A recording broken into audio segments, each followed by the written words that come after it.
Assalamu alaikum wa rahmatullahi wa barakatuh.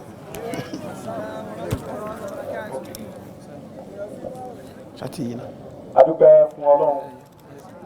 dúpẹ́ fọ́lọ́run ọba tó ní wá, àbẹ́yìn lẹ́ni ra yín ni, Ọlọ́run ló ní wá, ó dẹ̀ kàwá yẹ, ó kàwá fún inú àwọn tí ó mọ̀ ṣàǹfààní fọ́lọ́run. Ẹ mọ̀ pàǹfààní là ń ṣe báyìí, abẹ́lọ́run bá nú àánú rẹ̀ kí ó máa ń jẹ́ ká waste inú ayé. Ṣàmì dáadáa. Ẹlòmíràn wà, ó fẹ́ jọ yín. Ó fẹ́ jọ yín bọ̀ kó rí yín jọ. Ẹlòmíràn wà tó ṣe wípé òbí rẹ̀ fẹ́ jẹ́ kó jọ yín. Má ṣe tọ́ yín náà tóun náà. Òun ò padà yàn dáadáa náà ni. Torí pé oore tó ga jù oníkéèyàn jẹ́ mùsùlùmí. Tọ́nà bá fẹ́ dé ládé kí wọ́n jọ wọn lẹ́yìn Muhammad alayhi salam. So òun lẹ́yìn fi jó lórí ire tó pọ̀ báyẹn. Ọ̀pọ̀lọpọ̀ wa a ní mọ yí oore tọ́lọ̀ ń ṣe fún wa àfi tá bá dálì kíyámà. So wípé àjọ wọn lẹ́yìn Muhammad alayhi salam. Abẹ́lọ́wọ́n bá nú àánú rẹ̀ kọ́lọ́mọ́ jẹ́ ká jábọ́ lẹ́yìn khalifa. Àwọn àfáwà tí wọ́n ṣe wáàsí fún wa kọ́lọ́mọ́ bá san wọ́n lẹ́san rẹ̀. Gbogbo àwọn náà tá a dìde wá gbọ́ náà kọ́lọ́mọ́ kó san wá lẹ́san rẹ̀ lọ́pọ̀lọpọ̀. Wọ́n ti sọ ohun tó pọ̀ fún wa nítorí ìjọba àsìkò yóò ṣàǹfààní ká lè tètè padà. Ṣùgbọ́n nínú àwọn nǹkan kékeré tí mo fẹ́ fi kún pàtàkì nínú àwọn ìbéèrè tí wọ́n béèrè yẹn, ó náà ni wípé ṣẹ́rí àdánwò tó wà ńlẹ̀ ń sìn báyìí. Ó ní wípé ẹgbẹ̀lẹ́gbẹ̀ àwọn ọ̀dọ́ a fẹ́ jókòó ká tó nasẹ̀. Nǹkan tá a fẹ́ nísìn ni pé kó wá gbogbo wa pátá, kò sẹ́ni tó fẹ́ láàgùn mọ́, àwọn èèyàn fẹ́ sapá mọ́, gbogbo èèyàn fẹ́ sáré lówó. Ó ní wàhálà tó wà ńlẹ̀ báyìí. Ló fi jẹ́ wípé wàláhì làzim tẹ́ bá wò dáadáa, ìwé kíkà, iṣẹ́ kíkọ́ kò fi bẹ́ẹ̀ sí lára àwọn ọ̀dọ́ mọ́. Kì í ṣe àwàdà ẹ lọ ṣe wádìí dáadáa o. Àwọn míì tán tún kàwé náà bí agídí tàbí ẹlòmíì náà orí ẹ̀gán ti kú already. On a very serious note, distractions ṣe pọ̀jù fún wa gan. Òun ló fà tó yẹ pé ẹnìkan bá mi sọ̀rọ̀ tí òun ló jókòó, Saheed ló jókòó yìí. Ó ń sọ fún mi pé ní ọjà Agbeni Ògùnpa, àwọn tí wọ́n ń ṣe òwò wọn jáde mọ́ láti sọ fún yàn pé ẹjọ́ kí lẹ fẹ́ rà, tí wọ́n á jáde síta tí wọ́n á sọ pé bọ́ sí títì, wọn jáde mọ́ nítorí pé wọ́n gbára lé Cibex. Bọ̀ǹgbà tí mùsíbà Cibex ti dé bá wọn, wọ́n mọ̀ ọ̀nà ẹ̀ fún few hours, wọ́n ti ń jáde padà pé bọ́dà ìjọ à ń ta fìlà o, à ń ta jábo, nítorí wípé wọ́n ti gbára lé nǹkan burúkú yẹn. In fact ọlọ́mọ ìyá wa kan tán fi lọ mí pé ó ní kí n ganú sí gidi, mo ní mi àwọn nǹkan báyìí mi ganú sí. Wallahi lazim mi alhamdulillah mi lójú kòkòrò. So kò sí bó ṣe lè gbé súnmọ́ mi tó. Ẹlẹ́ẹ̀kejì, khalifa ti kìlọ̀ fún wa gbogbo àwọn tó bá máa ń gbọ́rọ̀ sí khalifa lẹ́nu, àwọn tí wọ́n bá jẹ́ ẹni àpọ́nlé ni. Ẹni tó bá máa ń gbọ́rọ̀ sí khalifa ẹnu àpọ́nlé ló máa ń jẹ́. So níjọ́ tó bá ti ṣàìgbọràn, ìyà yẹn máa tètè dé náà ni. Akẹ́kọ̀ọ́ kankan mọ́, gbìyànjú kankan mọ́ ju pé káṣà lówó lọ. Ọlọ́run bá dẹ̀ ló máa ń ṣòwò. Ànábì wa Muhammad sallallahu alaihi wasallam ó ti jẹ́ ká mọ̀ wípé èèyàn kan ò ní kò lórí ilẹ̀ ayé yìí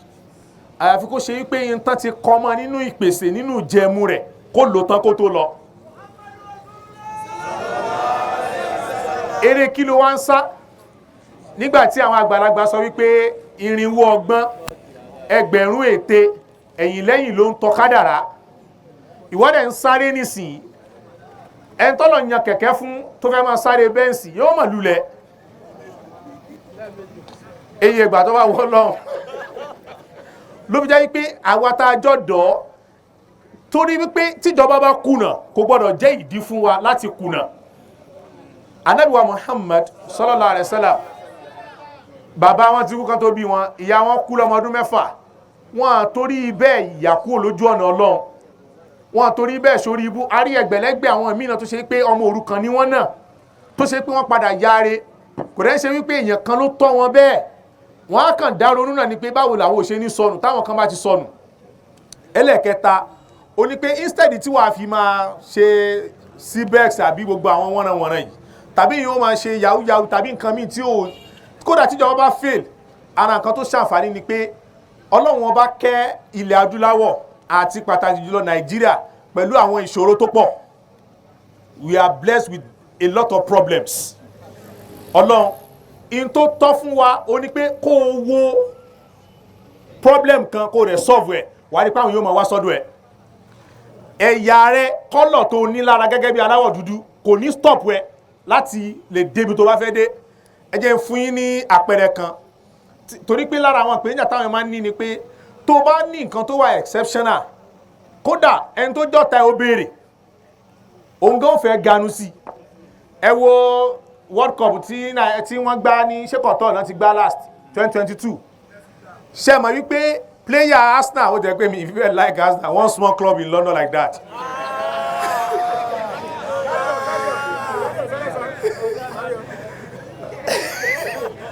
Saka tó jẹ́ ọ̀tọ̀rí kó jọmọ Nàìjíríà mo fẹ́ fi lò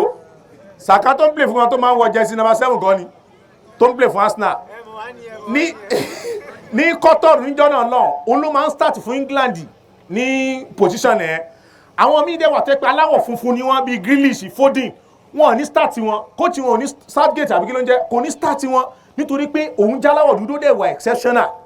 ó hot gan ìfà kò tiẹ̀ tí ìdákẹ́ gan ó sì hot ṣe ó lose penalty àbí ó lose penalty ẹ rí wípé in tó wà ń bẹ̀ ni pé àwọ̀ dúdú ẹ̀ yẹn ìmọ̀ tọ́lọ̀ ń fún un látara kó lè gbábọ̀ yẹn ó fi solve problem ti ibẹ̀ yẹn àbí ṣùgbọ́n àwọ̀ dúdú yẹn ò stop ẹ̀ ó ní pé nǹkan tó bá rí gẹ́gẹ́ bí ìṣòro tó bá lè fi solution sí àwọn èèyàn máa wá bá ẹ ẹlẹ́ẹ̀kẹrin tí mo fẹ́ fi káàdì ẹlẹ́ni pé tó bá yẹ kó di gágá mọ́yàn kò sí kan tó ní kó má ṣe ìjìrà ẹlòmíì wà in tó mọ̀ tàbí in tó ní tó bá fẹ́ ní kó máa lò àwọn èèyàn pọ̀ nítòsí ẹ̀ o lè gbéra kó lọ bí tí wọ́n ti ní ìdí ẹ̀ tí wọ́n dẹ̀ tí ní ń bẹ̀ àwa tá a jọ̀dọ̀ tá bá ń kọ́ṣẹ́ tá bá ń kàwé ẹ jẹ́ ká máa kọ́ṣẹ́ mọ́ nítorí pé orílẹ̀-èdè wa bùkátà fún má kàwé nìkan kọ́ṣẹ́ mọ́ alhamdulilayi pé NYSC ti bẹ̀rẹ̀ Saheed àbí kí náà ń pè lẹ́nujọ́ mẹ́ta ẹ̀ adẹ̀rí yes oorun but sincerely speaking àwọn kan wà tí wọ́n ń ṣoríire ń bẹ̀ gan mo máa ń wo dọkumẹ́ntì lórí NTA lórí ẹ̀ o lórí Saheed yẹn but ẹ mọ̀ pé ẹlòmíì tó lọ ń sùn bẹ́ẹ̀ náà ẹlòmíì náà ń sùn kíláàsì nọ́mà náà àwọn kan ń sùn kíláàsì wọn ní ṣàṣeyọrí àwọn kan ń sùn wọn ṣàṣeyọrí torí pé bọ́lọ̀ ń ṣe dá wa yàtọ̀ so but in tí yẹn bá máa ń ṣe ó gbọ́dọ̀ ṣe dáadáa Saheed yẹn tí yẹn bá kọjú mọ́ ó lè wà empowered kó o ṣe nǹkan tó dáa aláwọ̀ èèyàn tó yẹ pé pẹ̀lú làákàyè tán ní nǹkan tán lè ṣe yẹn wọ́n ti gbé tó pọ̀ kalẹ̀ tó yẹ pé wọ́n máa lọ oríṣiríṣi conferences wọ́n lè win grant tó pọ̀ a ní àwọn èèyàn tó ń ṣe bẹ́ẹ̀ so ẹ jẹ́ ká ronú kọjá wípé ìjọba ò ṣe lè fún wa ìjọba bàjẹ́ ìjọba máa blame ìjọba but wá solution fúnra ara rẹ náà kó dẹ̀ má ṣọ̀lẹ ọ̀lẹ ti pọ̀ jù mo máa sọ̀rọ̀ lọ bí ọ̀rọ̀ adarí àfáà ti yanjú yín but particularly àwọn tá a jọ̀dọ̀ ẹ má jẹ́ ká yọ̀lẹ kì í ṣe wípé bóyá èmi tí mo mú ẹ̀rọ gbòǹgbò ń dání kì í ṣe wípé bóyá ìyẹn lówó lọ́wọ́ no tá a bá jókòó ta ní ká máa sọ̀rọ̀ ẹ má bínú pé mi ò ṣe wá sí o but tá a bá láǹfààní àti sọ̀rọ̀ fúnra báyìí àlàǹfààní lè má sí mọ́ kò ń ṣe wípé gbogbo ẹni tó ga láyé lójú ni wọ́n kàn gòkè bẹ́ẹ̀ ẹ lọ wo interview respected Amir Sab tí wọ́n ṣe ní ìlú Ọ̀wọ̀ nígbà tá a parí symposium 19 minutes oní fídíò yẹn mo ti wò á tó ẹ̀ márùn mo ti fẹ́ ẹ̀ ha sórí tán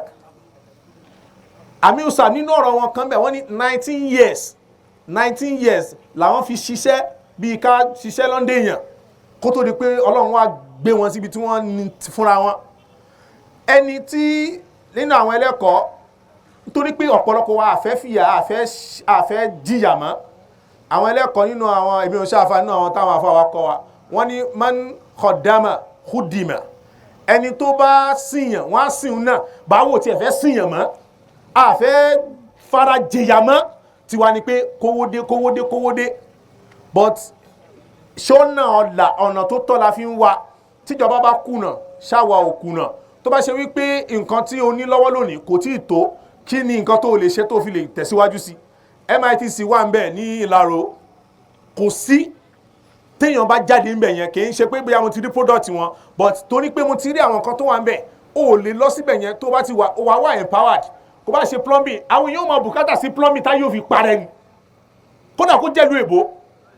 àwọn èèyàn máa bùkátà sí electricity tá yóò fi parẹ́ ni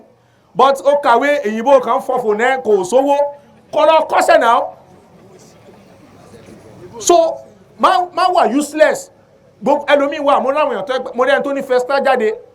tó kọ́ sọ pé no òun kọ́kọ́ fẹ́ lọ ṣe software development training náà kó tó lọ sí NYSC ó ti ronú iwájú ọjọ́ iwájú ẹ̀ ní fúnra ẹ̀ pé kí ni mo fẹ́ fi ṣe kò túmọ̀ sí pé tó ní first class kó wá máa wùrùgà pé mo ní first class kó máa lọ káàkiri kó wá máa wùrùgà kí ó lè má ríṣẹ́ tó tẹ́ lọ́rùn ó lè ríṣẹ́ but ó lè má ríṣẹ́ tó tẹ́ lọ́rùn but tó bá wù pé nǹkan báyìí mo fẹ́ ṣe ẹ má yí ọ̀lẹ one of the reasons tí MGQSP wà nìyẹn MITC wà mẹ́rin tó bá lè lọ owó school òun 150 àbí èlò ọlọ́run á pèsè ẹ lọ síbẹ̀ ẹ kọ́ṣẹ́ ẹ wà kò sí bó ṣe máa mọ ètò náà ṣe o máa rí nǹkan o máa rí ìjẹ̀mú pẹ̀lú àánú ọlọ́run tó bá mọ plumbing wọn try software development wà á rí ṣùgbọ́n ẹni tó ti pinnu pé bó ń ṣe wáyé o òun ò sí nǹkan tó fẹ́ ṣe ju pé o máa blame ìjọba o máa lọ ṣe yahoo yahoo ọlọ́run ò lè ràn lọ́wọ́ tó bá fi ọ̀nà ìrú kójọ kò lè padà dalẹ̀ kì í ṣèpè so ọlọ́run ọba àlekọ́lá ṣàánú wa o ọlọ́run àforí ẹ̀ṣẹ̀ wájú ẹ má bínú pé mo gba time but àánú inú mi dùn pé mo láǹfààní àti bá wa sọ̀rọ̀ ni so mo dẹ̀ wù mí kó dáa fún everybody ọlọ́run àjẹ́ ó dáa fún gbogbo wa o ẹ jẹ́ ká ṣàdúrà suratul Fatiha wa salatu ala nabi sallallahu alayhi wa sallam.